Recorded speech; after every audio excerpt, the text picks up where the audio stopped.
Olá, saber vida mais mal. Nesta aula vamos falar do backward lunge e do forward lunge, ou seja, o lunge dando um passo atrás e o lunge dando um passo à frente. Tudo o passo à frente nós também podemos extrapolar para aquilo que é walking lunge. Então, coisas que tu podes logo notar quando estamos a observar este exercício é que no backward lunge vê bem quanto é que o joelho avança e vê bem quanto é que avança o joelho no forward lunge, que a passada à frente.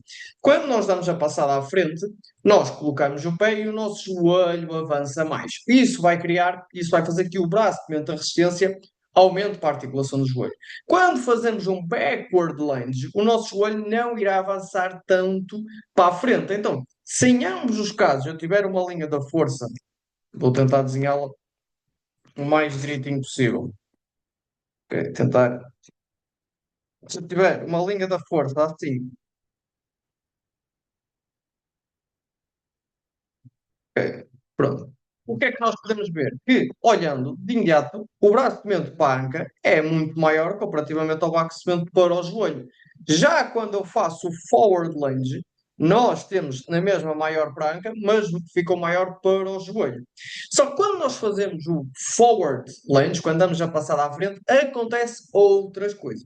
Mas só considerando isto que nós estamos a ver aqui, vemos logo quando é uma passada à frente, o joelho avança mais e se a linha da força fosse vertical, que não é, mas fosse, diminuía a panca e aumentava para o joelho. Já quando eu dou para a passada para trás, faz que aumente para a anca e diminua para o joelho. Pessoas que tenham, por exemplo, desconforto no joelho, se calhar um backward lunge é uma possibilidade. Então, vamos ver o que acontece. Lanche com passada à frente e lanche passada atrás. Pronto, é exatamente a mesma coisa que vimos anteriormente. Depois, o comprimento da passada também influencia, a posição do pé também influencia. Se eu der a passada à frente e o pé não avançar tanto, for em vez de ele estar aqui, se ele estiver mais atrás um bocadinho, o joelho ainda avança mais, então o braço de movimento para o joelho será ainda maior. Depois há pessoas que têm mais dorsiflexão e o joelho avança ainda mais. Tudo isso. Depois, não tem de ser só assim ou assim. Quando nós fazemos um forward ou um backward, nós podemos manipular as forças. Eu posso estar a passar à frente e dizer à pessoa para não deixar o joelho. Quando ela vai à frente, vai a descer, ok? Dá a passada e desce, eu digo, olha, desce, mas não deixes o teu joelho avançar. E nós podemos, claro, mudar o exercício. Mas o normal, quando as pessoas fazem o exercício sem pensar, ok? Quando não é instruído, é só dar a passada à frente, o que acontece será isto. Praticamente toda a gente fará dessa maneira. Então, temos aqui um forward lunge, que é dar uma passada à frente. Vamos ver o que é que acontece para além disso. Normalmente, o que acontece é a pessoa dá a passada à frente e vai fazer força para baixo na aterragem, que devolve uma força para cima. Mas também irá fazer força para a frente, porque o pé dela quer deslizar para a frente. O joelho, até nós podemos ver, se o joelho está a avançar, então nós estamos a fazer mais força para a frente, que vai devolver uma força para trás. Temos duas reativas, duas forças aplicadas no mesmo ponto, a amarela e a laranja ou castanha.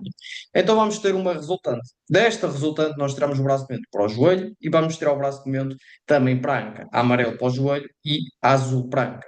Então, quando é um forward lunge ou um walkie lunge, o que acontece é que aumenta o desafio para a nossa articulação do joelho e a demanda para o quadríceps e as forças articulares para o quadríceps.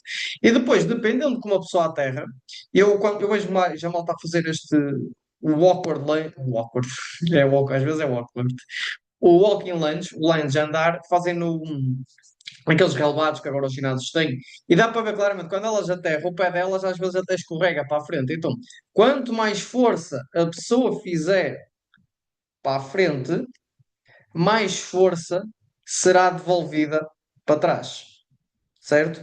E então esta resultante ficará mais horizontalizada, o que vai consequentemente aumentar o braço de momento para o joelho e diminuir para a anca. Nós podemos dar a volta a isto? Sim, damos a passada à frente, dizemos, olha, o pé um bocadinho mais à frente, aterra com o calcanhar, desce, não deixando o joelho avançar, e ao subir empurra para baixo e para trás, e mudamos isto. Mas, no geral, quando nós não instruímos isto, diz só, vamos fazer este exercício sem manipular a física, sem levar em consideração as variáveis qualitativas, é um exercício predominantemente para o quadríceps. Nós não instruímos a pessoa a fazer nada. Já quando nós estamos a falar do backward lunge, dar um passo atrás, o que acontece é que é diferente.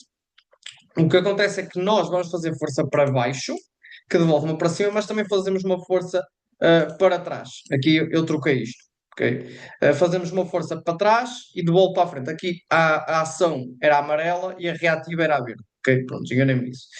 E então vamos ter duas forças aplicadas no mesmo ponto, a laranja e a verde. E então vai criar uma resultante. Esta resultante praticamente atravessa o joelho e fica o exercício mais focado para a nossa articulação da anca. Agora, às vezes o que as pessoas fazem é quando estão a iniciar, ou seja, na fase excêntrica elas estão a fazer isso, força para baixo e para trás, mas na fase concêntrica algumas fazem para a frente e para cima e mudam para quase um forward lunge e têm a física assemelhante. Então o que nós temos de ter atenção a isto é, ok, está a fazer isto e depois no momento que vai fazer a concêntrica nós instruímos a pessoa onde é que ela deve fazer força e em que direção é que ela deve fazer força. Normalmente o que eu digo às pessoas, olha, quando vais atrás, ok, tranquilo, quando estiveres a voltar a perna a ir para a frente, tu vais empurrar o máximo para baixo que conseguires, como se estivesse a fazer uma leg press em que queres empurrar a leg press para a frente. Ou imagina que tu queres arrancar para uma corrida, ok, por dar um coice para trás, queres dobrar o teu joelho. O que isso irá fazer é que esta a resultante, a força que eu faço para trás vai ser maior e então a resultante vai se afastar cada vez mais da anca e diminuir para o joelho. Então, em jeito de resumo, o forward lunge é um exercício que vai criar maior demanda para a articulação do joelho e então maior contração do quadríceps e diminui para a anca. Já o backward lunge é o contrário, mas os dois podem perfeitamente inverter, dependendo de como nós manipulamos o exercício. Da forma geral que as pessoas fazem, é como eu estou a dizer, mas depois tu podes instruir que um backward lunge fique mais para o glúteo ou um backward lunge, o backward lunge fique mais para a quadríceps. Depois, as pessoas dizem, vou fazer walking lunge para glúteo e faz com o tronco inclinado à frente. Sim, inclinar o tronco à frente nós já sabemos que aumenta a flexão da anca e o maior alongamento do glúteo, mas podes aumentar à vontade o alongamento do glúteo. Se tu ao aterrares com o pé fizeres força para a frente, estás a mudar a física e vai ser a mesma quadríceps. Ok? Não há muita volta a dar. Agora, de facto, podes fazer isso. Eu já ponho às vezes as pessoas a fazer walking lunge para focar no glúteo, mas o exercício é muito mais lento.